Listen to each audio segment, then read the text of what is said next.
Coucou les copains, coucou toi.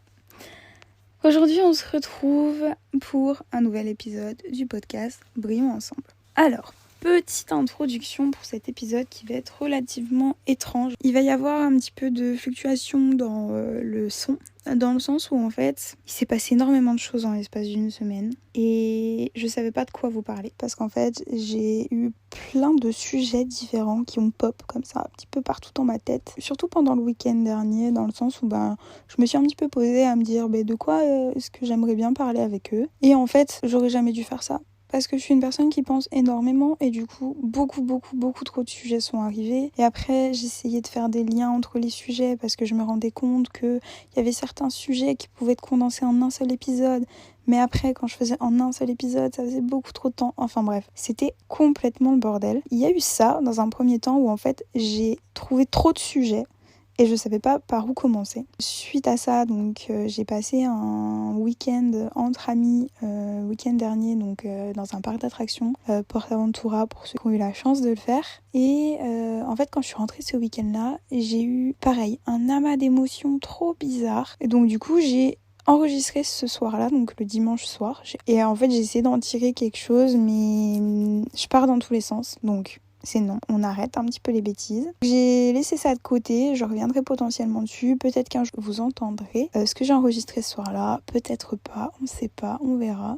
Donc il y a eu ce premier épisode, ce premier épisode, si ça peut être un épisode de ma vie en fait. Ce premier passage-là en tout cas qui a été enregistré dimanche. Et il y a eu aussi quelque chose qui m'est arrivé mardi.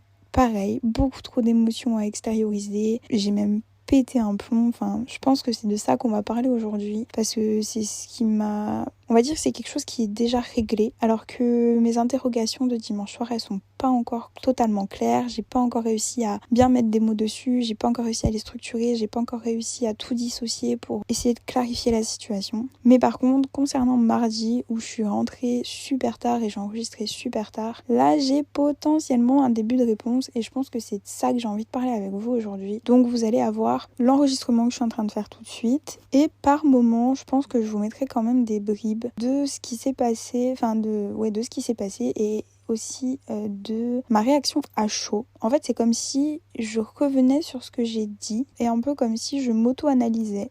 C'est très bizarre. Mais voilà, je pense que ça va peut-être vous plaire ou peut-être pas. À vous de me dire. Et pareil, si jamais vous avez des sujets que vous souhaitez qu'on aborde ensemble, qu'on regarde potentiellement, j'aurai peut-être un avis dessus. Peut-être que mon avis ou mes conseils vis-à-vis de ce sujet pourraient vous intéresser. N'hésitez pas à me rejoindre sur Instagram. Je vous mettrai toutes les infos et n'hésitez pas, il y aura, de toute façon il y a une story à la une sur mon compte qui s'appelle podcast et je vais lancer une espèce de FAQ dessus pour que vous m'envoyiez tous vos sujets. Et après, let's go philosopher ensemble. Voilà. Du coup, pour ce qui va suivre, je pense que... Je sais pas si vous l'entendrez réellement à l'oreille, en fait, la différence de qualité de son, parce que je vais essayer de passer à travers une intelligence artificielle pour essayer d'améliorer le son de mon enregistrement original. Ce que je vais faire, du coup, c'est que je vous mettrai une petite mélodie sous l'enregistrement qui s'est passé mardi, et vous aurez ma voix comme ça, sans mélodie en arrière-plan. Ce qui voudra dire que c'est la vidéo que je tourne aujourd'hui, donc vendredi. Voilà, j'espère que c'est clair. En tout cas, je vous laisse avec la suite. Coucou les copains, coucou toi. On se retrouve pour quelque chose de particulier. Je dirais pas que ça va être un épisode, je dirais pas que ça va être quelque chose de construit. On se retrouve juste parce que je rentre de la salle de sport. Il est actuellement 23h30. Et pourquoi je rentre de la salle de sport ? Parce que je suis contrariée. J'ai été contrariée parce que j'ai laissé quelqu'un impacter mes émotions. J'ai laissé quelqu'un me faire ressentir ou sentir des choses. Et en fait, j'aurais pas dû lui donner cette opportunité-là. Et en fait, j'ai envie d'évacuer ça avec vous. Dans le sens où parfois, on va laisser faire certaines choses sur le moment, on va trouver ça trop cool, c'est un super bon moment. Ça va s'arrêter et finalement on va se dire que tout va bien, qu'on contrôle la situation, que tout se passe bien, que c'est pas prise de tête. Et puis va arriver des messages, des conversations, des échanges un petit peu plus... Comment pourrait-on dire ça ? Il va y arriver trop d'implications. en fait. Et du coup, progressivement, bêtement, ou plutôt humainement, on va s'attacher. En fait, c'est un peu cause-conséquence. Plus on va parler à quelqu'un, plus on va s'attacher à la personne. Plus on va s'en éloigner, plus la personne va revenir. Plus on va se réattacher, plus elle va s'éloigner. Bon bref, vous connaissez un petit peu le système de fuis-moi, je te suis, et suis-moi, je te fuis. Et j'en ai marre de ces genres de situations. Et qu'on nous sorte aussi l'excuse du « Ah mais je suis désolée, j'ai pas le temps ». T'as pas le temps ? T'as pas le temps, mais quand je viens de voir, t'es sur ton téléphone et t'as bien le temps de répondre. Faut pas me sortir des excuses du « t'as pas le temps ». Les personnes qui vous sortent les excuses de « j'ai pas le temps », c'est que vous êtes pas leur priorité. Et si vous êtes pas la priorité d'une personne, ou au moins dans les priorités d'une personne, perdez pas votre temps. Perdez pas votre temps et surtout perdez pas votre énergie, perdez pas votre bonne humeur pour des personnes comme ça. Alors je vais pas généraliser la chose dans le sens où si on n'est pas un minimum prioritaire dans la vie de quelqu'un, il faut se barrer ultra vite. Non, c'est juste qu'on a certaines priorités dans la vie, c'est sûr. On a tous un travail, des études, peut-être plusieurs jobs, peut-être des activités physiques à côté, donc du type un club de sport, j'en sais rien. On fait tous plein de choses qui nous prennent du temps, ça c'est sûr. Mais par contre, il faut pas jouer avec les sentiments des gens en leur disant j'ai pas le temps. Mais quand par contre elles viennent vous voir, elles prennent le temps, elles, de venir vous voir, vous leur chiez limite à la gueule. Ouais, je vais être un peu vulgaire, mais dans le sens où quand on se déplace pour venir vous voir, ça sert à rien de dire j'ai pas le temps et à ce moment-là vous êtes sur votre téléphone. Viens pas me dire t'as pas le temps si quand je prends moi de mon temps pour venir te voir, tu trouves du coup le temps de ne pas profiter de ma présence, mais par contre d'être sur ton téléphone pour répondre à d'autres, alors que moi tu prenais pas ce temps-là avec d'autres pour me répondre. Et en fait je pense qu'il faut un peu voir la chose sous cet angle-là, dans le sens où si la personne ne vous estime pas assez, vous n'avez pas à venir entre guillemets perdre votre temps du coup avec cette personne-là. Il va falloir du coup revoir un petit peu la place de la priorité de cette personne. Et donc j'ai fait le choix de ne plus du tout prioriser cette personne. Si cette personne un jour veut me renvoyer un message, qu'elle le fasse, il n'y a aucun problème, je lui répondrai, mais cette fois-ci, pas en priorité. Et j'irai pas la voir en priorité. Elle passera au second, même plus qu'au second plan. Elle aura perdu un petit peu cette place privilégiée que je lui avais attribuée, parce que ça reste quelqu'un, je suppose, de super. Et de toute façon, dans mon estime, ça restera quelqu'un de super. Mais il y a eu un petit peu, cet effet de, un jeu qui a trop longtemps duré. C'est bien mignon, mais au bout d'un moment, il faut savoir où on en est avec les personnes. Il faut aussi être en accord avec ce qu'on ressent. Et donc là en fait j'étais plus en accord. Et on va dire que cette soirée a un peu mis fin à mon débat intérieur. Et donc voilà.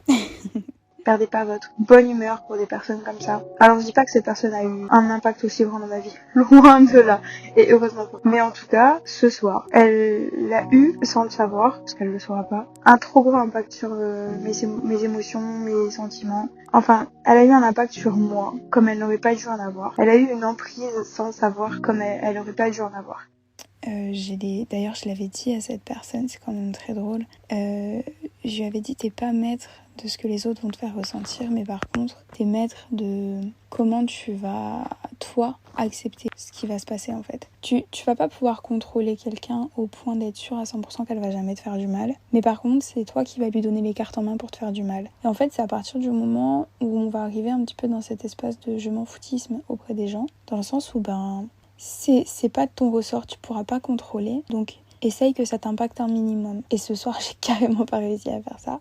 Et c'est là où j'aimerais surtout conseiller les personnes qui ont des fortes émotions, qui ont du mal à gérer leurs émotions, qui sont potentiellement perdues parfois, et ce qui est normal. On est humain, on ressent des choses que des fois on peut pas contrôler, on peut pas comprendre. Comme ça arrive, c'est tout. Et c'est chiant, c'est frustrant, mais c'est la vie. Et du coup, le conseil que je pourrais potentiellement donner à ces personnes-là, c'est juste d'accepter ce qui se passe. Alors certes, on est perdu. Faut accepter, faut poser les choses, faut se demander peut-être pas à chaud comme je viens de le faire ce soir, mais se demander si cette personne a vraiment une place quelque part, en fait, dans votre potentiellement futur ou déjà juste dans votre présent. Actuellement, est-ce que cette personne a fait quelque chose de bénéfique pour vous? Là, je suis en train d'un peu vous énoncer quelque chose que moi aussi, je suis encore en train de travailler, parce que j'ai tendance à accorder une grosse importance aux gens en général dans ma vie. Ils prennent une très grosse place, donc même des fois je vais sortir alors que j'ai pas envie de sortir, mais parce que j'ai dit à quelqu'un que j'allais le ou la voir, donc je tiens mes paroles en fait. Et j'aime pas mettre de faux plans, etc.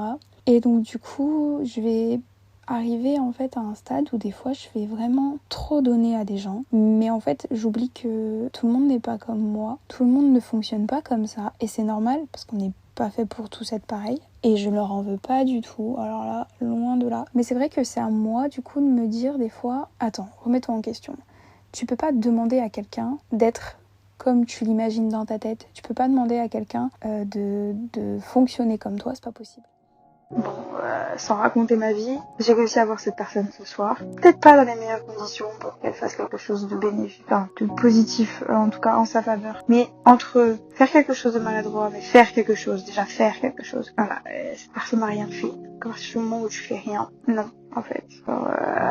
Je suis peut-être catégorique, je suis peut-être trop dure, mais ça a jamais tué personne de s'excuser, ça a jamais tué personne de juste venir parler 30 secondes, ça a jamais tué personne de regarder quelqu'un dans les yeux et lui dire attends, ou genre juste de parler, genre juste ouvrir la bouche, ça a jamais tué personne.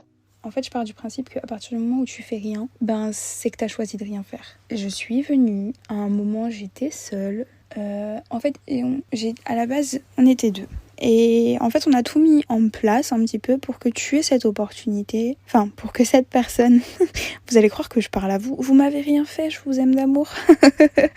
Mais en gros, pour que cette personne ait l'opportunité de venir potentiellement s'expliquer sur ses actions. Ou même juste venir s'excuser 5 secondes, j'en sais rien. Peut-être que les gens n'ont plus l'habitude de juste venir dire désolé à quelqu'un. Même si un désolé, ce serait un sujet complet aussi à faire. Ça efface pas tout, mais ça fait quand même du bien. Qu'on se le dise, à entendre, ça fait quand même du bien. Après, certes, faut que ce soit sincère, mais ça, c'est encore un autre débat. Quoi qu'il en soit, en tant qu'être humain, entendre un désolé que je m'excuse ou pardonne-moi, ça fait toujours plaisir. Et si cette personne aurait juste fait cette mini démarche, même si elle avait pas le temps, même si... Alors qu'en vrai, elle avait très bien le temps. Je suis en train de lui trouver des excuses à cette personne. Mais même si, soi-disant, elle aurait pas eu le temps, glisser 3 mots à quelqu'un, ça prend pas 1000 ans. Donc non, on arrête de donner des excuses aux gens. Des fois, il faut juste regarder la vérité en face. Bref, petite aparté faite, il faut surtout pas oublier de s'écouter soi. Si au fond de votre trip, vous vous dites que c'est stop, si votre corps vous dit stop, vraiment vous sentirez franchement juste écoutez-vous. Si c'est stop, c'est stop. Oui, vous allez beau dire que cette personne est super sympathique, que vous avez passé de super bons moments avec elle, que c'est potentiellement quelqu'un qui est potentiellement perdu dans sa vie, qui a peut-être vraiment pas le temps de vous répondre, mais ça ce sera un autre sujet beaucoup plus long. Si cette personne n'a pas de temps à vous accorder, ne veut pas prendre de temps pour vous, pourquoi vous viendriez user de votre temps et de votre énergie à penser à elle, à vouloir la voir, à lui envoyer un message? C'est non, on s'arrête là et c'est tout. Donc actuellement je rentre de la salle de sport après avoir passé un super moment avec une copine, et grâce à cette copine je me suis rendue dans le lieu où je pouvais affronter cette personne, et en fait j'ai vu ce que j'avais à voir, j'ai compris ce que j'avais à comprendre, et certes c'était pas cool, et quand je suis ressortie de cet endroit, je me suis pas sentie bien, je savais pas quoi faire, vraiment j'étais perdue complètement. Je rentrais chez moi avec mon casque sur les oreilles, avec des musiques lambda qui passaient, et juste vraiment je sentais que ça bouillit, c'était en train de bouillir au fond de moi,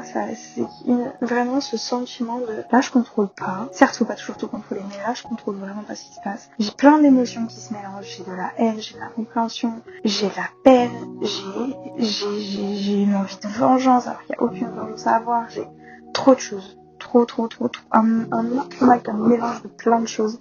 Et moi ma solution ça a été de courir jusqu'à chez moi, rotiner jusqu'à chez moi. Et j'ai l'opportunité d'avoir la salle de sport à 4 minutes à vélo. Donc en fait, c'est pas compliqué, je suis rentrée. J'ai retiré mon jean, enfilé un legging, j'ai enfilé mes affaires de sport en fait tout simplement. J'ai mis une paire de baskets dans un sac, j'ai pris mon sac de sport, j'ai pris mon vélo, je suis partie à la salle. Je suis partie à la salle pendant 40 minutes. C'est pas histoire de faire une vraie séance de sport, mais juste de se défouler. J'ai jamais autant poussé à la presse, j'ai jamais autant maintenu mes séries qu'avec la rage. C'est même pas de la rage, juste tout cet amas d'émotions mélangé. J'ai jamais autant dépassé mes limites que ce soir. Et en fait, je me rends compte que juste ce qu'on ressent, des fois, a besoin d'être extériorisé. Mais des fois, on peut pas l'extérioriser par les mots. On peut l'extérioriser. Enfin, moi, je voyais ça comme l'extérioriser. Et par la force que je mettais, par la puissance que je donnais dans les parties de mon corps qui étaient en train de travailler. Et aussi par le côté de la transpiration. Dans le sens où je laissais couler, vraiment. Je laissais couler les émotions. Et je les laissais s'évacuer, en fait. Juste, elles partaient. Et en même temps que je disais que, cette personne partait de ma vie aussi parce qu'elle a plus rien à y faire. Clairement. Je dis pas que si demain elle vient s'effuser, il y aura pas une conversation. Il y aura une conversation. Mais en fait, le silence peut être aussi tranchant et blessant que les mots. Et je pense que j'en suis arrivée au stade, en tout cas, je suis pas en capacité de pardonner. Il y aura un pardon, mais en tout cas, j'oublierai pas. Et ce sera plus comme avant. C'est mort. Ça, je sais que c'est acté. Donc, voilà. C'est une page qui se tourne, en tout cas, avec cette personne. Et voilà, pour en revenir au fait d'évacuer quand on ressent potentiellement des choses comme ça aussi fortes envers quelqu'un, ou envers d'autres personnes, ou envers plein de choses, ça peut être n'importe quoi. Ce sentiment de frustration, d'incontrôle, quelque chose, c'est pas de trahison parce que je peux être trahie, genre vraiment pas, mais juste ce sentiment de se faire prendre pour de la merde, enfin genre qu'on reconnaisse pas la valeur qu'on a, et c'est stop. Et il y a différentes façons d'évacuer. Alors moi j'ai eu cette idée là d'essayer le sport, j'avais jamais essayé, ça a pas mal marché quand même, franchement je suis relativement fière. Après il y a ma deuxième façon d'évacuer, c'est de communiquer, genre d'extérioriser ce que je ressens, et là du coup je le fais à travers la parole et à travers du coup cet enregistrement. Et la dernière étape ce sera d'écrire. Mais là, ce soir, il est beaucoup trop tard pour écrire quoi que ce soit. Mais je pense que quoi qu'il en soit, quand on ressent quelque chose de fort, faut trouver un moyen de l'extérioriser. Faut pas le garder en boule, en espèce de paquet de nœuds qui reste coincé à l'intérieur de nous. Parce qu'après, en fait, à ce petit paquet de nœuds-là qui correspond à quelque chose, va venir se rattacher d'autres choses qu'on va peut-être pas avoir forcément avec le sujet principal de cette petite boule de nœuds. Mais après, ça va faire un plus gros nœud. Et au bout d'un moment, il y aura plus de place. Il n'y aura plus de place pour tous les bons sentiments, pour tout ce qui nous fait du bien, pour tout ce qui nous apporte de la chaleur et de la gaieté dans la vie. Et c'est à partir de là où en fait on voit tout en noir et que c'est plus possible. Parce qu'en fait ça va être un problème plus un autre qui vont s'agglutiner mais auxquels on va penser individuellement quand même de temps en temps. Et en fait qui va prendre beaucoup trop de place. Donc je suis contente d'avoir pu évacuer déjà ce premier problème. Parce que en fait au fond de moi, je pense que je me voilais un peu la face parce que c'était concrètement un problème. Et donc je suis heureuse de l'avoir extériorisé ce soir. Maintenant, on verra ce que donnera la suite. Je sais pas du tout comment va s'appeler cet épisode, je sais même pas s'il sortira un jour. En tout cas, ça m'a fait plaisir d'extérioriser avec vous un petit peu mes pensées. Alors là, c'est possible que ce soit pas du tout clair ou cohérent ou vraiment à écouter au pied de la lettre ce que je viens de dire, mais c'est juste ce que je pense à l'instant T. Après avoir ressenti tout ça et après en avoir eu marre, après avoir eu une explosion d'émotions et après avoir évacué au maximum ce que je pouvais évacuer. On se retrouve dans le moment présent et j'espère que ça vous aura plu. J'espère que j'aurai quand même réussi à vous apporter quelques informations, et même au pire, si c'est pas le cas, c'est pas grave. En tout cas, moi, ça m'a fait du bien de vous partager ça m'a fait du bien de vous partager un petit peu mes pensées. Alors, c'est pas à prendre au pied de la lettre, dans le sens où vraiment, vous avez quand même pas mal de passages de mon retour à chaud de cette expérience. Et je pense que c'est jamais la bonne solution de faire les choses à chaud, vraiment sous le coup de l'émotion. Mais je trouve quand même ça relativement intéressant, dans le sens où des fois vraiment on peut ne pas comprendre quelqu'un, on peut trouver que quelqu'un a un comportement ultra exagéré, mais c'est juste parce qu'en fait on comprend pas ce qu'elle ressent. Et c'est normal, on demande à personne de comprendre quelqu'un à 100% tout le temps, tout au long de sa vie, c'est impossible. Mais juste je pense qu'il faut être à l'écoute quand même des autres et voilà, juste être bienveillant envers les autres et envers soi-même, surtout envers soi. Et si je devais ajouter du coup une espèce de petite phrase de fin, je dirais que on contrôle pas, mais qu'il faut surtout pas s'oublier soi. Et il faut savoir s'écouter et des fois laisser couler les choses, même si c'est pas simple. Personne n'a dit que ce serait simple, la vie n'est pas simple, mais on peut la voir à travers un prisme qui peut être beaucoup plus drôle, beaucoup plus agréable que à travers celui de la colère, à travers celui de toutes ces émotions négatives qu'on peut ressentir à un instant T. Et il faut juste trouver un moyen d'extérioriser tout ça. comme je l'ai dit. On aura tous des façons différentes d'extérioriser, mais je pense qu'il faut pas oublier qu'il faut savoir extérioriser seul. Il faut pas forcément compter sur quelqu'un pour pouvoir extérioriser parce que malheureusement on peut pas toujours compter sur les gens. Je pense que je clôturerai là-dessus que de toute façon notre meilleur ami pour la vie c'est nous-mêmes, que la personne en qui on peut avoir le plus confiance c'est nous et que notre santé est primordiale et principale dans notre vie. C'est notre priorité primaire vraiment et que faut pas s'oublier, faut prendre soin de soi et que tout le reste après suivra. Donc voilà, je clôturerai là-dessus. En tout cas, je vous fais des gros bisous. Je vous retrouve vendredi prochain avec un nouvel épisode de Brillons ensemble. Salut!